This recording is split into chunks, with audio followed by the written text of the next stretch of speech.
सर्वशक्तिमते परमात्मने श्रीरामाय नमः। सर्वशक्तिमते परमात्मने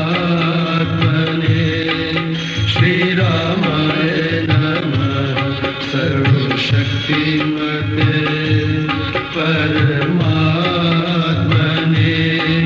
श्रीरामाय नमः।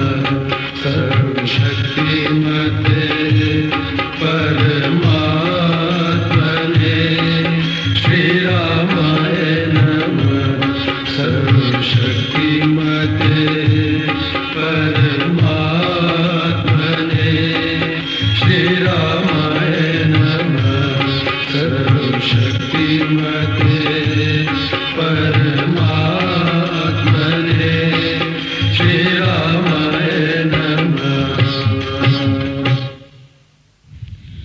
हनुमान जी महाराज को भीतर प्रवेश नहीं मिल रहा, इसलिए सोचा मैं रूप परिवर्तित करके अपना छोटा सा रूप बना के तो भीतर प्रवेश करूं।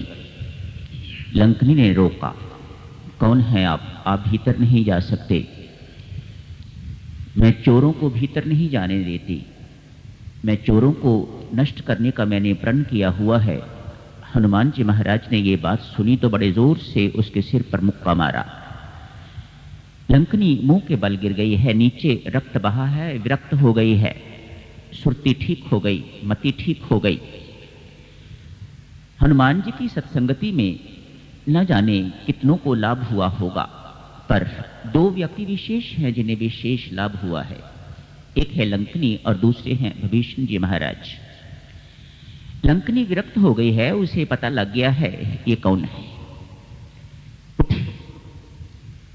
कहा आपकी सत्संगति से मेरी भ्रांति जो थी वह दूर हो गई।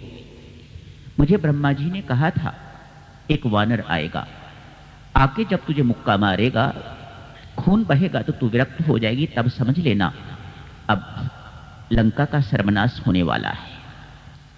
महाराज मैं समझ गई, लंका के राजा रावण नहीं, लंका के राजा राम ही है। क्या सत्संगति ये मुक्केबाजी ही है? लगता तो ऐसा ही है। क्यों मुक्का मारा हनुमान जी महाराज ने इसको?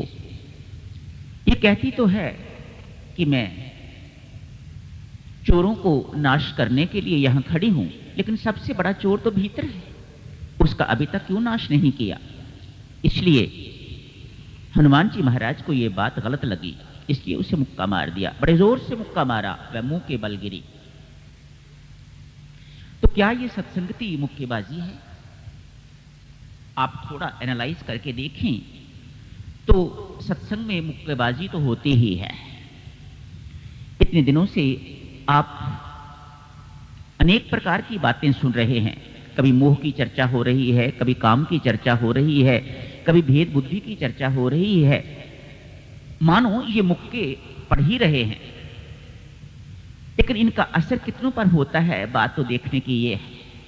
ये सत्संगति मुक्केबाजी ही है वास्तव में। आप देखो ना, कितना कुछ सुन के यहां से जाओगे, कितनों का इस मुक्के का प्रभाव कितनों पर पड़ेगा ये तो परमेश्वर ही जानता है। बाहर निकलते ही व्यक्ति इस सब बातें भूल जाता है।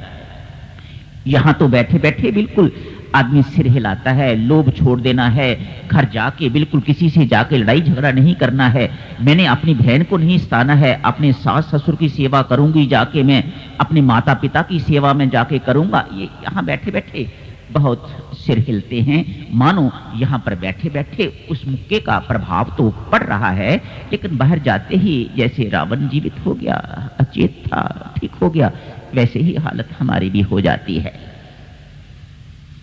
सत्संगति मुक्केबाजी ही है। प्रवेश करते हैं हनुमान जी महाराज लंका नगरी में। लंका नगरी को प्रवृत्ति की नगरी कहा जाता है। प्रवृत्ति की नगरी उसे मानो जहां फैलाओ ही फैलाओ की भावना हो, उसे प्रवृत्ति की नगरी कहा जाता है। और जहां अपने आप को सिकोड़ने की भावना हो, उसे निवृत्ति की नगरी कहा जाता है। लंका निवृत्ति की नगरी नहीं है, ये प्रवृत्ति की नगरी है। हनुमान जी महाराज एक एक घर में मां सीता को अर्थात शांति को ढूंढते हैं। भला प्रवृत्ति की नगरी में किसी घर में शांति कैसे हो सकती है? बताओ ना, है आपके घरों में शांति? जहां फैलाव की भावना है, प्रवृत्ति नगरी है, जहां पर गृहस्थी बढ़ाई जा रही है, अपना कारोबार बढ़ाया जा रहा है, अपना सब कुछ बढ़ाया जा रहा है, संतान बढ़ाई जा रही है, सब कुछ किया जा रहा है। जहां नगरी प्रवृत्ति की नगरी होगी, वहां आप घर घर खोज के देख लो, वहां शांति नहीं मिलेगी। नहीं मिली। हनुमान जी महाराज ने प्रवृत्ति नगरी का एक एक घर छान डाला, लेकिन मां सीता वहां नहीं मिली। मां सीता अर्थात शांति वहां कैसे हो सकती है? तो कहीं दूर बैठी हुई है नगरी के बाहर, अशोक वाटिका में शांति वहां बैठी है तो वहीं ये चुराई हुई है, छीनी हुई है, इसलिए शांति का प्रभाव भी प्रवृत्ति नगरी पर नहीं पड़ रहा। जितनी अशांति इस वक्त है मां सीता के होते हुए, इतनी अशांति पहले कभी नहीं थी। मानो मां सीता ने वहां अपने आप को निवासित नहीं किया हुआ, छिनी हुई आई हुई हूं, चोरी चुरा के मुझे लेके आए हुए हैं, ये मेरा स्थान नहीं है। मानो मां शांति ने उस स्थान को अपनाया ही नहीं है। तो उस प्रवृत्ति नगरी में शांति कैसे हो सकती है? हनुमान जी महाराज मां शांति को ढूंढ लेते हैं। सारी चर्चा आपने पढ़ी, बहुत कुछ देखा है, आगे की चर्चा तो करेंगे रात को। इस वक्त हनुमान जी महाराज को भूख लग गई है। स्वामी जी महाराज ने इसका नहीं लिखा, रामचरितमानस में इसका बड़ा अच्छा वर्णन आता है। हनुमान जी महाराज को भूख लग गई। मां से पूछते हैं, मुझे भूख लगी है, आप कहो तो मैं खा लूं। मां सीता पूछती है, वत्स क्या सचमुच भूख लगी है? और प्रवृत्ति नगरी में तू तो वैरागी है, संतुष्ट है, ये भूख कैसी? हनुमान जी महाराज बड़ा सुंदर उत्तर देते हैं, जैसे एक बालक को देना चाहिए मां को उत्तर। कहता है, मां इससे पहले तो भूख नहीं थी, पर जैसे ही तूने मुझे वत्स कहा है, भूख लग गई। आप देखो ना, पुत्र रात को 10, 11 बजे, 12 बजे किसी होटल में खाना खा के आता है। मां बेचारी प्रतीक्षा कर रही है। घर घर की बात है ये, आजकल की सोसाइटी की बात। मां बेचारी प्रतीक्षा कर रही है। 12 बजे का समय हो गया है। लड़के को भी पता है मेरी भूल है, मैं खाना खा के आया हुआ हूं, मैंने मां को सूचना भी नहीं दी, मेरी मां प्रतीक्षा कर रही है मेरी। जरा आहट होती है तो द्वार के पास पहुंचती है, घंटी किसी की बजती है, मां को सुनाई देती है, हमारे घर की घंटी बज रही है, पुत्र आ गया होगा, लेकिन पुत्र अभी आया नहीं है। तो पुत्र क्या चालाकी खेलता है, आते ही जैसे घंटी बजाता है तो द्वार पर ही चिल्लाना शुरू करता है, मां जल्दी कर, मुझे बहुत भूख लगी है। मां बेचारी अपनी रुष्टता, अपनी नाराजगी को भूल जाती है। मेरे पुत्र को भूख लगी हुई है। हनुमान जी महाराज भी इस तथ्य को संभवतः जानते थे, इस बात को वह भी जानते थे। मां का वात्सल्य पाने के लिए, मां का प्रेम पाने के लिए, मां की ममता और ग्रहण करने के लिए, और प्यार पाने के लिए, और दुलार पाने के लिए हनुमान जी महाराज कहते हैं, मां पहले भूख नहीं लगी थी, जब से आपने वत्स कहा है, बेटा कहा है, तो भूख लग गई। यहां पर बहुत सुंदर बात कहती है मां। पुत्र प्रवृत्ति नगरी है, राक्षस लोग हैं यहां पर। राक्षस अर्थात दुर्गुण, वानर अर्थात सद्गुण, ये तुझे झपट लेंगे। मां आप इनकी चिंता ना करो, इनसे मैं निपट लूंगा। मानो कोई दुर्गुण मेरे ऊपर कोई प्रभावी नहीं हो सकता, मानो ये दुर्गुणों का मेरे ऊपर कोई असर नहीं होने वाला। हनुमान जी महाराज कैसे साधक हैं, कैसे पक्के हैं भीतर से, कैसा उनका वैराग्य है। वैरागी आदमी ही इस प्रकार का, निवृत्त आदमी ही इस प्रकार का, साधक ही इस प्रकार के वचन कह सकता है कि मैं किसी भी दुर्गुण के वशीभूत नहीं होने वाला। हमें तो मौका मिलता है और पतन को प्राप्त हो जाते हैं। हनुमान जी महाराज ऐसे नहीं है। हनुमान जी महाराज ही हमारे आदर्श होने चाहिए। एक साधक के आदर्श हनुमान जी महाराज होने चाहिए, एक भक्त के आदर्श हनुमान जी महाराज होने चाहिए। मां आप चिंता ना करो, इनसे मैं निपट लूंगा। ठीक बात है बेटा। फिर भी मातेश्वरी बहुत सुंदर बात कहती हैं, फिर भी जो भी तुम खाना चाहते हो उन्हें परमेश्वर को चढ़ा के खाना।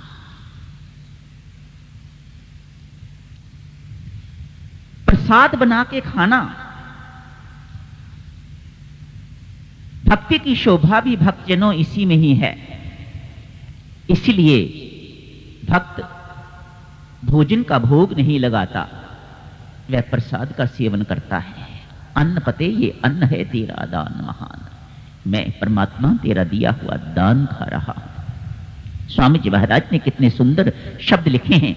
मानो जो आप मुझे दे रहे हैं और जो आपके हाथ से, जो आपके घर से आता है, उसे प्रसाद कहा जाता है। हनुमान जी महाराज पकड़े जा रहे हैं। पकड़े गए, रावण के दरबार में ले जाया गया है उन्हें। पूंछ को आग लगा दी गई। रात को करेंगे थोड़ी इसकी चर्चा। ये योजना किसकी है, क्यों आग लगाई गई, क्या हुआ, रात को करेंगे चर्चा। इस वक्त किसी ने प्रश्न कर दिया, हनुमान, जो कोई किसी के घर को आग लगाता है, किसी व्यक्ति को जला देता है, अन्न को जला देता है, खेत को जला देता है, उस व्यक्ति को आतताई कहा जाता है। आतताई अर्थात अक्षमनीय अपराध करने वाला, अक्षमनीय पाप करने वाला। पाप क्षमा नहीं, आतताई को मारना, मृत्यु दंड देना अपराध नहीं माना जाता। ऐसा वर्णन आता है आतताई के लिए। हनुमान जी महाराज कहते हैं, भाई बिल्कुल आप ठीक कह रहे हैं। आपने जो आतताई के बारे में सुना है यह बिल्कुल ठीक है। आतताई व्यक्ति तब बनता है जब जिंदा व्यक्ति को जलाया जाए। मैंने जिंदा व्यक्ति को नहीं जलाया, और शव को जलाना आतताई नहीं है। लंका नगरी क्या शव है? हां, लंका नगरी शव है। जिसमें भक्ति का निवास नहीं है वह शव है, और शव को जलाना पाप नहीं है। शव को तो घर में रखा ही नहीं जाता, मुर्दे को तो घर में रखा ही नहीं जाता, उसे जलाने में ही भलाई है। इसलिए मैं अपराधी नहीं हूं। जहां भक्ति का निवास ही नहीं है, ऐसा शरीर भी भक्तजनों शव ही है, मुर्दा है, जिस शरीर में भक्ति नहीं है। इसलिए मैंने जिंदा नगरी को नहीं जलाया, मैंने जिंदा इंसान को नहीं जलाया, मैंने मुर्दा को जलाया है, और मुर्दा को जलाना पाप नहीं है। यही समाप्त करने की इजाजत दीजिएगा भक्तजनों, करेंगे चर्चा शेष रात को। हनुमान जी महाराज जैसा बनना है हमें। इतना बड़ा काम करके गए हैं, अपने मुख से कभी नहीं कहा मैंने कुछ किया है। अकर्तापन, डूअरशिप की बिल्कुल विहीनता। कैसे अपने आप को समझाया होगा हनुमान जी महाराज ने, मैं महाराज कुछ नहीं करने वाला। ये बात आपने मुझे स्पष्ट कर दी है। यही है साधना। भक्तजनों, आप साधना में प्रगति करते जा रहे हैं जब ये बात स्पष्ट होने लग जाए, जब परमेश्वर की अनुकंपा, अकारण कृपा आपको ये स्वयं स्पष्ट करने लग जाए, सब कुछ मैं ही हूं करने वाला, तू कुछ नहीं करने वाला, तू कुछ नहीं कर सकता, तो समझना चाहिए परमात्मा ने अपना वरद हाथ जो है वह आपके सिर पर रख दिया है। हनुमान जी पर मेरे राम की ऐसी ही कृपा थी। रात को करेंगे चर्चा। विभीषण को वहां से निकाल दिया जाता है, लंका से। भगवान भगवान की शरणागति ग्रहण करके अपने आप को धन्य अति धन्य बना लेते हैं विभीषण जी महाराज।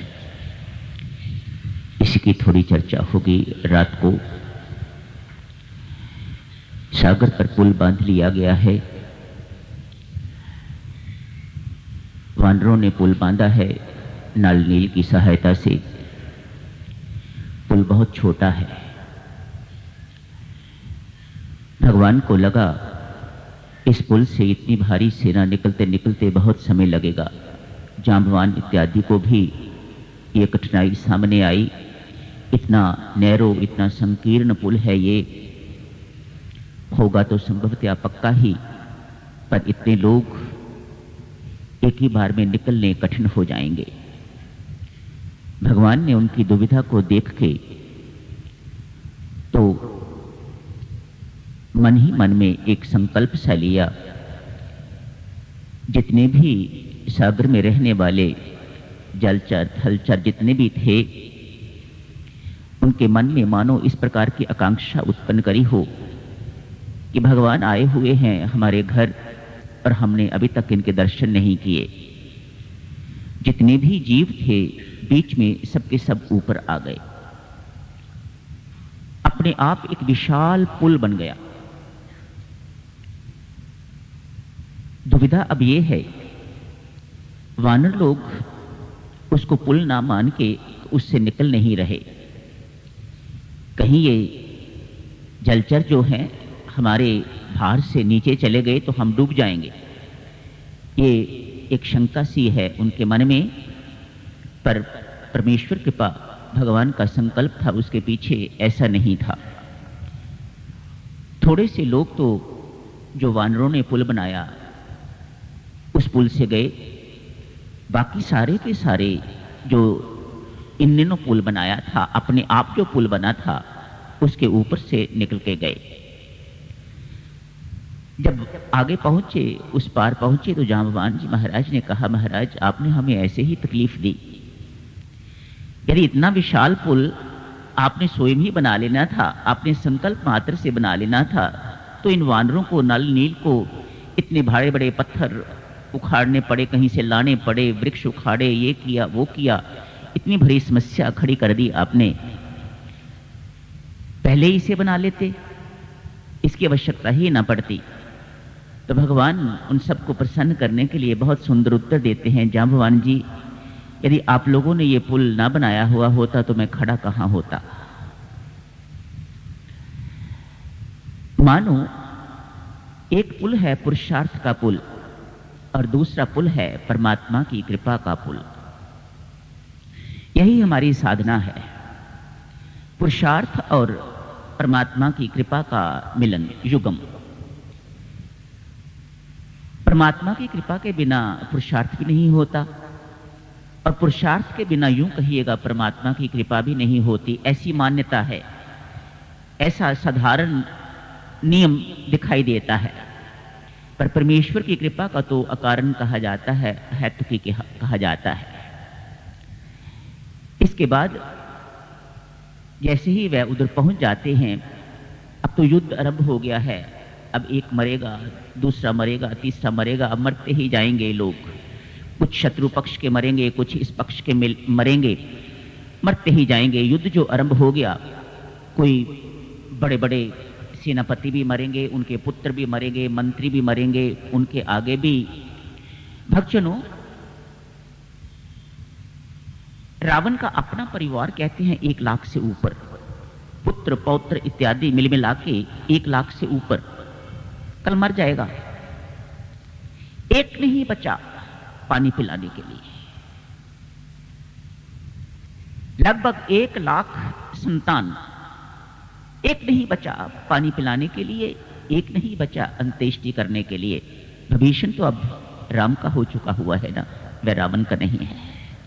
जब तक रावण का था तब तक भगवान उसे स्वीकार नहीं करते, तब तक ऊपर ही लटका के रखा। उसने अपना परिचय भी जो दिया उसमें थोड़ी सी गलती कर दी। ये कहा हुआ होता मैं हनुमान का भाई हूं तो इतनी देर तक उसके लटका के न रखा जाता। हनुमान उसे कह के आए थे, जग जननी के नाते जो हमारी एक ही मां है सबकी, उसके नाते मैं और आप भाई भाई। वे राक्षस जाति के हैं, ये वानर जाति के हैं, आपस में कोई संबंध नहीं। लेकिन हनुमान जी महाराज तत्व दृष्टि से भविष्य जी महाराज को ये स्पष्ट करके आए थे, हम भाई भाई हैं। लेकिन वह भविष्य अभी जो देह बुद्धि के भाई भाई हैं उनको भूल नहीं पाया। वह अभी भी कहता है दशानन का भाई मिलने के लिए, आपकी शरण लेने के लिए आया है। काश उस वक्त ही उसने कह दिया होता कि हनुमान का भाई आया हुआ है, तो बात इतनी देरी जो है वह न लगती। अब तो ये मरण काटने का हिसाब किताब चलता रहेगा। अभी आपने देखा मेघनाथ जी ने प्रभु राम एवं लक्ष्मण दोनों को नागपाश में बांध दिया। गरुड़ जी महाराज ने आके उन्हें इस बंधन से मुक्त किया। जय जयकार हुई। उसके बाद पुनः युद्ध का आरंभ हो गया। कल देखेंगे कौन कौन मरते हैं। सभी मर जाएंगे, देखना क्या है, कोई नहीं रहना, सभी ने मर जाना है। भगवान ने एक एक को चुन चुन के मारना है, कोई नहीं बचने वाला। सारी की सारी सेना उनकी खत्म हो जाएगी। बचेंगे वही जो राम के साथ हैं, बाकी सबके सब मर जाएंगे। पुरुष महिलाएं बचेंगी, किसी को रोना धोना भी तो है ना मरने के बाद, उनको बचा के रखा है, उनको भगवान नहीं मारते। रोइएगा धोइएगा आप, बाद में इनकी मृत्यु के ऊपर से अपने कटु कर्मों का फल भोग रहे हैं। कुंभकर्ण के साथ भक्तजनों भगवान रावण का जो आपस में चर्चा है बड़ी रोचक है।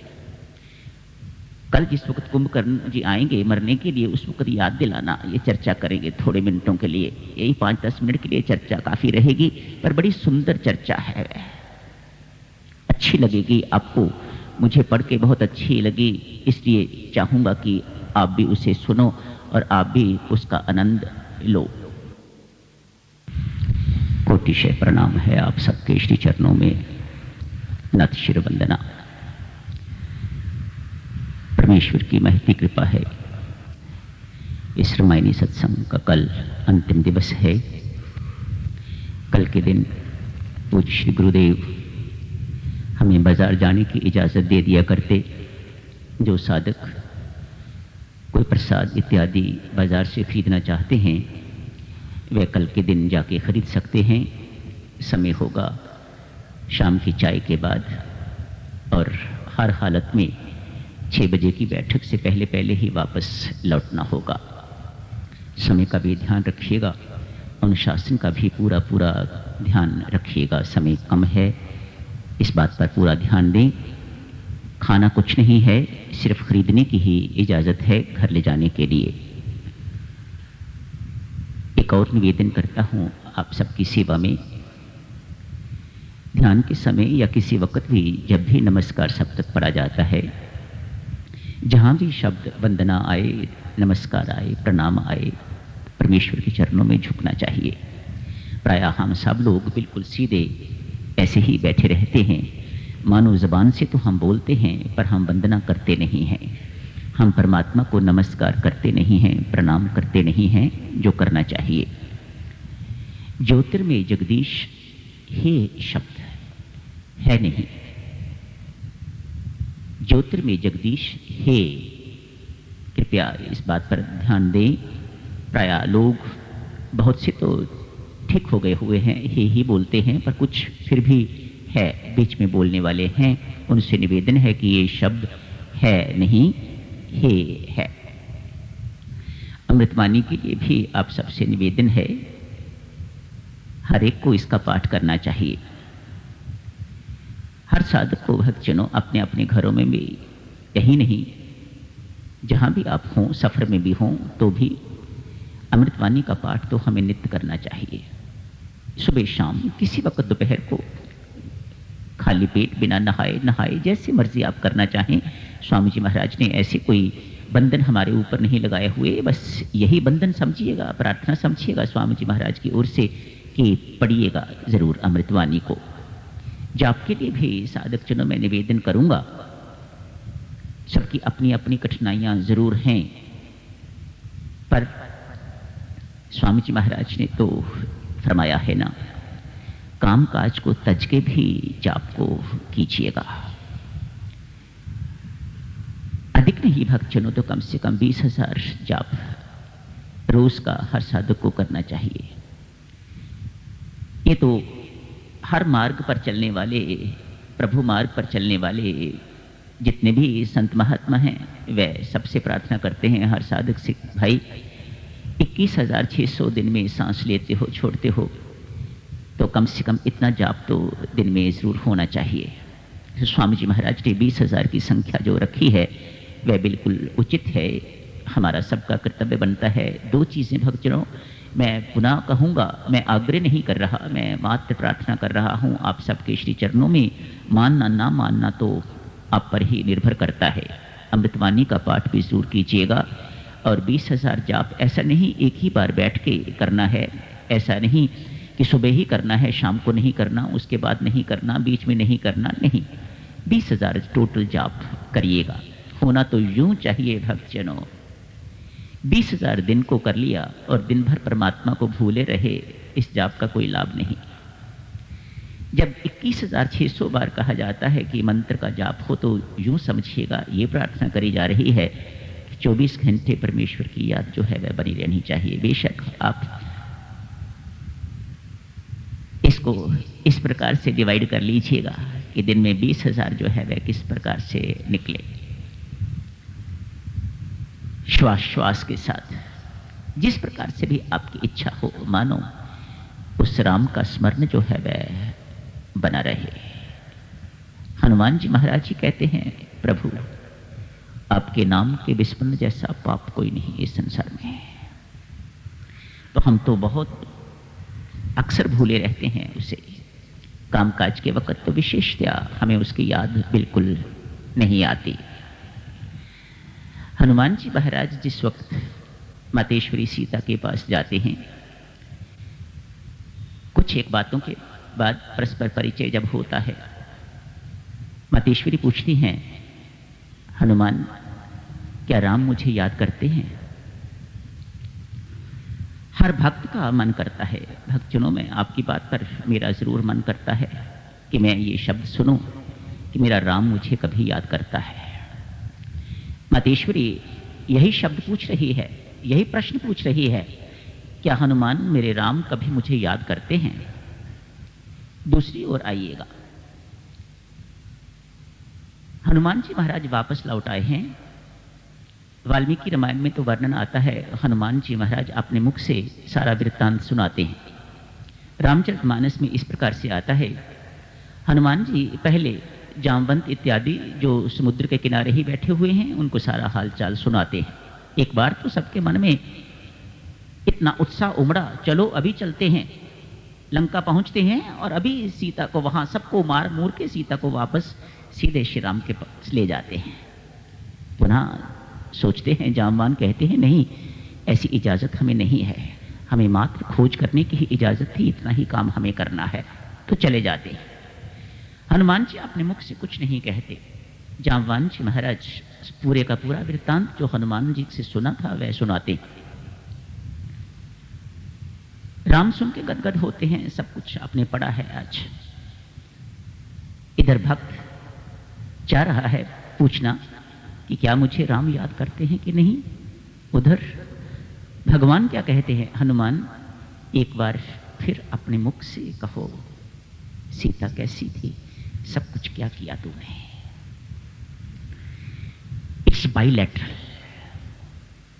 ये एक तरफा प्यार नहीं है, ये मछली जैसा प्यार नहीं है। मछली जरूर पानी के बिना रह सकती है, पर पानी को कोई फर्क नहीं पड़ता मछली बीच में है कि नहीं, दैट इज यूनिलैटरल। भगवान का और भक्त का प्रेम इस प्रकार का नहीं है, ये दोनों तरफ से है।